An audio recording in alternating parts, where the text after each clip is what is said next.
ప్రభువైన యేసుక్రీస్తు మధుర నామంలో మీ అందరికీ ఉదయకాలపు శుభములు తెలియజేస్తూ ఉన్నాను.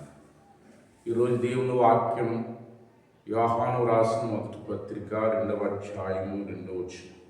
ఆయన మన పాపములకు శాంతికరమై ఉన్నాడు.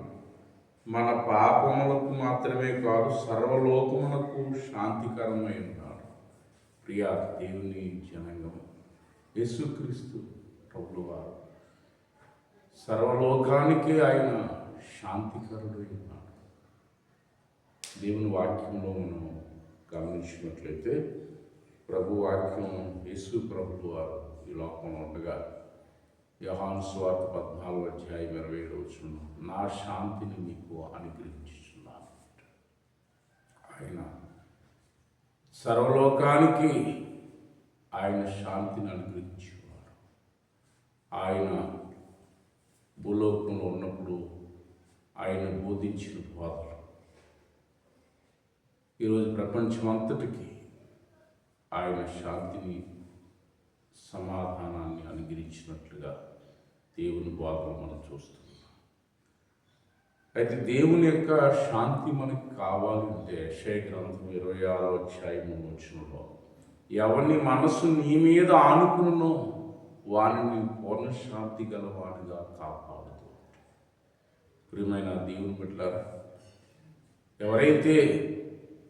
ఎవరిని మనస్సు అయితే దేవుని మీద ఆధారపడుతుంది, ఆ కుటుంబాలకు శాంతి, సమాధానం, నెమ్మదిని ఆయన అనుగ్రహించేవాడు.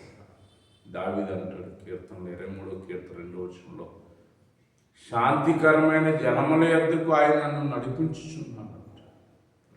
దావీదు జీవితంలో ఎన్నో శ్రమలు, దుఃఖాలు, వేదన గుండగా ఉన్నప్పటికీ దేవుని మీద ఆధారపడినటువంటి దావీదుకి దేవుడు శాంతి, నెమ్మది, సమాధానం అనుగ్రహించినట్లుగా చూస్తుంది. ప్రియా దేవుని బిడ్డలారా, ఇది కాలం దేవుడు మీ కుటుంబాల్లో, మీ బిడ్డల విషయాల్లో శాంతి, సమాధానం, నెమ్మదిని ఆయన అనుగ్రహించేవాడు. మనకే కాదు, ప్రపంచానికే ఆయన శాంతిని అనుగ్రహించేటువంటి మహాత్ముడు. ప్రార్థన చేసుకుంది అటు శాంతి, సమాధానం దేవుడు కాలం మీ కుటుంబాలకు సదా అనుగ్రహించునుగా. ఆమేన్. మహాపరిశుద్ధుడైన తండ్రి, మీకు వందనాలు. కాలం నా శాంతిని నేను మీకు అనుగ్రహించుచున్నాను తండ్రి.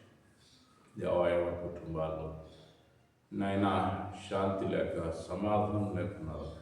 వారందరి కుటుంబాల్లో శాంతి, సమాధానం, నెమ్మదిని అనుగ్రహించి ప్రార్థన ఇప్పిస్తున్నటువంటి వారిని, వారి కుటుంబాలు, వారి బిడ్డలను ఆశీర్వదించారు. యేసు నామమున ప్రార్థన చేసి వేడుకుంటున్నాను మా పరమ. ఆమేన్. God bless you. దేవుడు మనం దీవించి ఆశీర్వదించు.